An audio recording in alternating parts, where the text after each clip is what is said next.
ሰላማችሁ ይብዛ የተከበራችሁ የቻናሌ ቤተሰቦች ቻናሉን ሰብስክራይብ በማድረግ ቤተሰብ በመሆን ቪዲዮን እንድትጀምሩ ጠይቃችኋለሁ። በዚህኛው ቪዲዮ ስለ እንቅርት ወይም ስለ ታይሮይድ ሆርሞን አስፈላጊነት፣ ስለ እንቅርት ወይም ታይሮይድ ሆርሞን ሲበዛ ምን ምልክቶች ሊኖሩ ይችላሉ፣ ሲያንስስ ምን ምልክት ሊኖር ይችላል፣ እንዲሁ ደግሞ የታይሮይድ እብጠት ወይም እንቅርት እዚህ ጋር ካበጠ ምንድን ነው የሚደረገው፣ እንዴት ነው የሚታከመው የሚሉትን ሀሳቦች በዚህ ቪዲዮ እንነጋገራለን። ቻናልን ቤተሰብ ስለሆናችሁ በጣም ነው የማመሰግነው። ሰብስክራይብ፣ ሼር፣ ላይክ በማድረግ ቤተሰብ እንድትሆኑ አሁንም በድጋሜ በትህትና ጠይቃችኋለሁ። ወደ ቪዲዮ እንግባ። ስለዚህ እንቅርት ወይም ታይሮይድ ሆርሞን እዚህ ጋር ፊት ለፊት ላይ እዚህ ጋር አንገት ፊት ለፊት ላይ በተፈጥሮ ማንኛውም ሰው ላይ ወንድም ሊሆን ይችላል ሴት፣ ሁሉም ሰው ላይ ያለ በተፈጥሮ አስፈላጊ የሆነ ለመኖር እጅግ በጣም አስፈላጊ ከሆኑ እጢዎች አንዱ ታይሮይድ ሆርሞን ወይም እንቅርት እንለዋለን። አስፈላጊነቱን ስናየው ታይሮይድ ሆርሞን ወይም እንቅርት የሚያመነጫቸው ሆርሞኖች የሰውነትን ሙቀት ይቆጣጠራሉ፣ የልብ ምት ይቆጣጠራሉ፣ የሰውነትን ክብደት መጨመርም ሆነ መቀነስ እንዲሁም ደግሞ ኃይልን የሚቆጣጠሩ በጣም አስፈላጊ ሆርሞኖች ናቸው። ይህ እንቅርት የሚያመነጫቸው ሆርሞኖች እና በተፈጥሮ ምን ችግር ሊገጥመን ይችላል? ከዚህ ከታይሮይድ ወይም እንቅርት ጋር በተገናኘ ምን አይነት ችግሮች ሊፈጠሩ ይችላሉ? አንደኛ እንቅርት ወይም ግላንዱ ታይሮይድ ሆርሞን ታይሮይድ ራሱ ሊያብጥ ይችላል። እንቅርት ወይም ታይሮይድ ራሱ ሊያብጥ እዚህ ጋር ፊት ለፊት ላይ አንገት ላይ ብዙ ጊዜ ሴቶች ላይ አይታችሁ ሊሆን ይችላል፣ ይከሰታል። ብዙ ጊዜ ያብጣል። ለምንድን ነው የሚያብጠው? ምን ሊሆን ይችላል የሚያሳብጠው? አንደኛው ታይሮይድ ግላንድ በተፈጥሮ ሆርሞኑ ከሚፈለገው በላይ እጅግ በጣም ብዙ እያመነጨ ከሆነ ሆርሞኑ በብዛት እየተመነጨ ከሆነ ከዛ ተነሳ ሊያብጥ ይችላል። ሁለተኛ ከሚፈለገው በታች ሆርሞኑ እየመነጨ ያለው ከሚፈለገው በታች ሃይፖታይሮይዲዝም የምንለው እንደዛ ከሆነም ሊያብጥ ይችላል። ከዛ ደግሞ በተጨማሪ አጋጣሚ የታይሮይድ ካንሰር በምንለው ምክንያትም ሊያብጥ ይችላል። ስለዚህ ሆርሞኑ ወይ በብዛት ሲመነጭ ወይም ሆርሞኑ ከሚፈለገው በታች ሲመነጭ ወይም በታይሮይድ ካንሰር ምክንያት በእነዚህ ምክንያቶች ሊያብጥ ይችላል። ስለዚህ ለእብጠቱ ምንድን ነው ህክምና? ለእብጠቱ ህክምናው ቀዶ ጥገና ነው። ነገር ግን ሁሉም ሰው እብጠት ስላለው ቀዶ ጥገና አይሰራለትም። ምክንያቱም ሆርሞኑ በብዛት እየመነጨ ከሆነ መጀመሪያ በብዛት እየመነጨ ያለውን ሆርሞን በህክምና በመድኃኒት መጀመሪያ ማስተካከል ይፈልጋል፣ ቀዶ ጥገና ከመሰራት በፊት። ምክንያቱም ቀጥታ ሆርሞን በጣም ብዙ እየመነጨ ባለበት ሰዓት ላይ ቀዶ ጥገና ማስገባት ሰውን የመግደል ያህል በጣም ከባድ ነገር ነው። ከዛ በኋላ መቆጣጠር እስከማይቻልበት ድረስ ሊሆን ይችላል የሚመጣው ችግር። ስለዚህ እብጠቱን በቀዶ ጥገና ከማስወገድ በፊት ሆርሞኑን በመድኃኒት ማስተካከልና ከዛ በኋላ በቀዶ ጥገና እንዲሰራ ማድረግ ይቻላል ማለት ነው። ስለዚህ እብጠቱ በቀዶ ጥገና ነው የሚስተካከለው ማለት ነው። ሌላ ሁለተኛውን ችግር ሁለተኛ ከታይሮይድ ወይም እንቅርት ጋር የተገናኘ ምን ችግር ሊፈጠር ይችላል? የሆርሞን በጣም መብዛት። እንቅርት የሚያመነጫቸው ሆርሞኖች ከሚፈለገው በላይ በብዛት ከመነጩ ምን አይነት ምልክቶች ሊኖሩ ይችላሉ? ብዙ ምልክቶች ሊታዩ ይችላሉ። ሆርሞን ከበዛ እንቅርት በብዛት የሚመነጭ ከሆነ ሰውየው በጣም መረበሽ አይነት ስሜት፣ ምንም እረፍት የሌለው ወይም ይሄ ሆርሞን ችግር ያለበት ሰው በብዛት የሚመነጭ ከሆነ መረጋጋት አይችልም።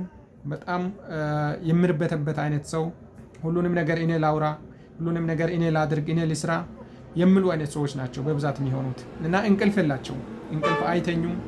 በብዛት እንደዛ አይነት ሰዎች ይሆናሉ። ሌላ ደግሞ ምን አይነት ምልክት ሊኖራቸው ይችላል? እጃቸው ሊንቀጠቀጥ ይችላል። ስራ ሲሰሩ በአጋጣሚ ሲታዩ ወይም ቁጭ ብለውም ቢሆን እጃቸው እንዲህ ሲንቀጠቀጥ ሊታዩ ትችላላችሁ። ሌላ አሁን ሽንት ቤት መሄድ ወይም ተቅማጥ ሊገጥማቸው ይችላል። ሽንት ቤት አሁን መሄድ እና ተቅማጥ ሊገጥማቸው ይችላል። የልብ ምታቸው በጣም ሊፈጥን ይችላል። ከሆርሞኑ መብዛት የተነሳ የልብ ምታቸው በጣም ሊፈጥን ይችላል። ሌላ ሊገጥማቸው የሚችል ችግር ምንድን ነው? ሙቀትን አለመቻል።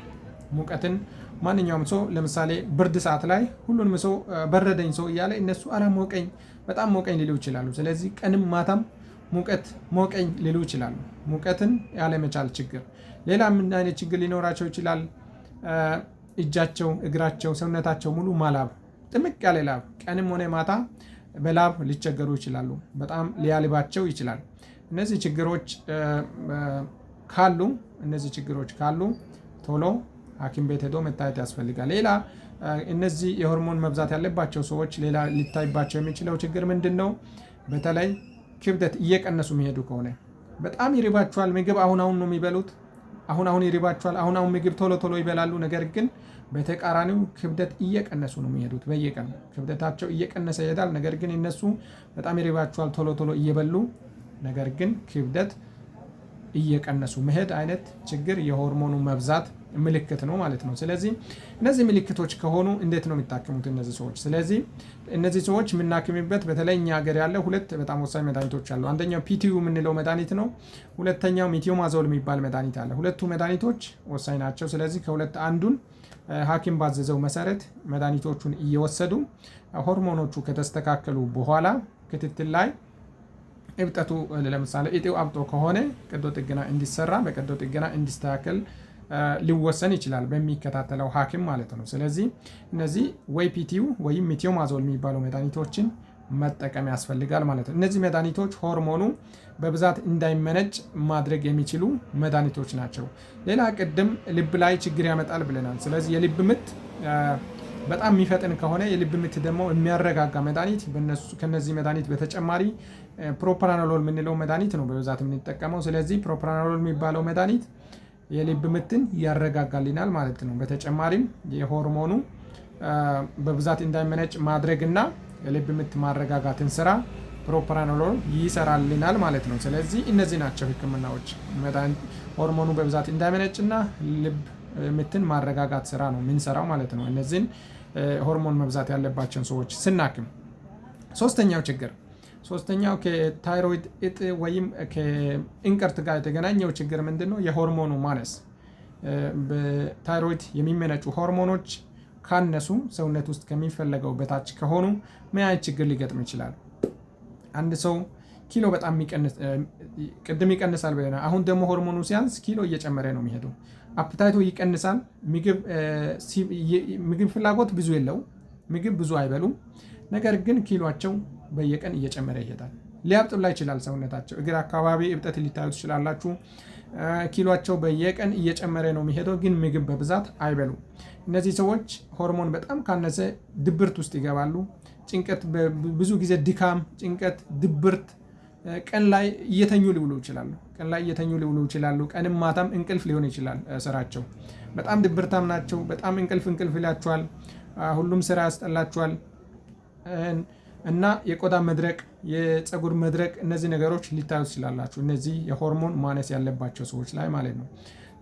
ሌላው ደግሞ የሰገራ መድረቅ እነሱ ላይ ሊታይ ይችላል። የልብ ምት በጣም ሊቀንስ ይችላል እና ማንኛውም ስራ ሲሰሩ በጣም ቀስ እያሉ፣ ማንኛውም ሀሳብም ሲያስቡ በጣም ቀስ እያሉ ነው እና በጣም ከተለመደው በላይ ቀስታ የሚታዩባቸው ከሆነ እነዚህ ሰዎች ወደ ሐኪም ቤት ሄደው የታይሮይድ ሆርሞኖችን ቼክ ማድረግ ያስፈልጋቸዋል ማለት ነው። ስለዚህ በአጠቃላይ ከታይሮይድ ወይም እንቅርት ጋር በተገናኘ 3 ወሳኝ ነገሮችን አየን። ካበጠ እብጠቱ በምን ሊመጣ ይችላል? በምን ህክምናው እንዴት ነው? ከበዛ ሆርሞኖቹ ከበዙ እንዴት ነው የሚታከሙት? ምልክቶቹ ምንድናቸው? ሆርሞኖቹ ካነሱ እንዴት ነው የሚታከመው? ምልክቶቹ ምንድናቸው? የሚሉ ነገሮችን አይተናል። እናንተ ምናልባት ከዚህ በታች አስፈላጊ ነው የምትሉት ጥያቄ ካላችሁ፣ እንዲመልስ የምትፈልጉት ነገር ካለ፣ እየታከማችሁበት ከሆነ ወይም የእናንተ ዘመድ ሃይፐርታይሮይዲዝም ወይም ሃይፖታይሮይዲዝም የሆርሞን ማነስ ወይም መብዛት ወይም እብጠት እየታከሙ ከሆነ ከዚህ በታች ኮመንት ላይ ጥያቄ ጠይቁ፣ መልስላችኋለሁ። የቻናል ቤተሰቦች በጣም ነው ማከብራችሁ። እግዚአብሔር ያክብርልን። ቻናልን ሰብስክራይብ በማድረግ ቤተሰብ ሁኑ። እንቀጥላለን። ብዙ ቪዲዮዎችን እንሰራለሁ። በጣም አመሰግናለሁ። ቻው